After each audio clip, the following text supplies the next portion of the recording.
Hey everyone, I'm Troy Nix. I'm the Executive Director of the MAPP organization. I'd like to thank you for taking time to view this video. It's our 25th anniversary, believe it or not. I can't believe how fast the time has went by. You know, it's interesting because back in 1994, a group of business owners began a statewide initiative. And literally 3 years later, they decided that they wanted a formal organization, an organization that was for processors, run by processors. And so we actually formed the Mid-America Plastic Partners at the time. You know, it was interesting at that time because many said that it wouldn't work. Many said that competitors wouldn't come around the table to help one another solve challenges. And I'll tell you what, it was a really tough start. I remember my first trip down to Evansville, Indiana. We didn't have enough money in the budget for lodging and travel. And so I remember sleeping in the back of my car, selling $299 memberships. But you know, it didn't get easier. Less than 2 years into our formal operation, I remember this would have been August of 1998, one of the toughest board meetings I'd ever sat through. I had 2 kids in diapers, and I was basically telling the board of directors that they had to get rid of me because at the time I was the highest paid employee. We were running out of money, only had 4 months of cash left. They decided, however, for me to form my own management company. They gave First Resource all the upside, but at the same time they said, do whatever you got to do to make sure this organization survives. Fast forward to 2005, this would have been July of 2005. In one board meeting, 3 major seeds were planted. And the first one, I couldn't believe it. My mentor, Lindsey Hahn, said, hey, we need to start a magazine. So we don't have any money to start a magazine.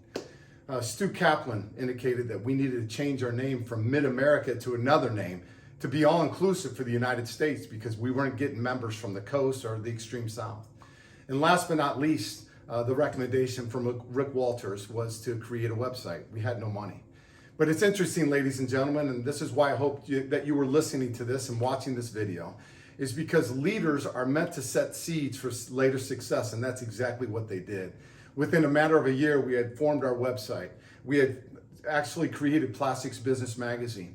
4 months later, in the debut of 2006 NPE, we had our first Plastics Business Magazine. It was awesome. And then last but not least, we changed from the Mid-America Plastics Processors to the Manufacturers Association for Plastics Processors, and away we went. You know, this organization has lived through 9/11. We lived through the internet bubble. I'll never forget our first conference in 2002. I actually told the keynote speaker we're going to have 100 attendees so I wouldn't have to pay them. But believe it or not, we only had 22. And I remember going into the lobby right before the keynote address happened. And I was talking to perfect strangers. And I said, hey, if you come in, I'll feed you lunch. Just don't ask any questions and make it look like you actually belong. Here we are, though, ladies and gentlemen, 25 years later. What they said couldn't be done is now happening. Competitors are coming together to solve challenges.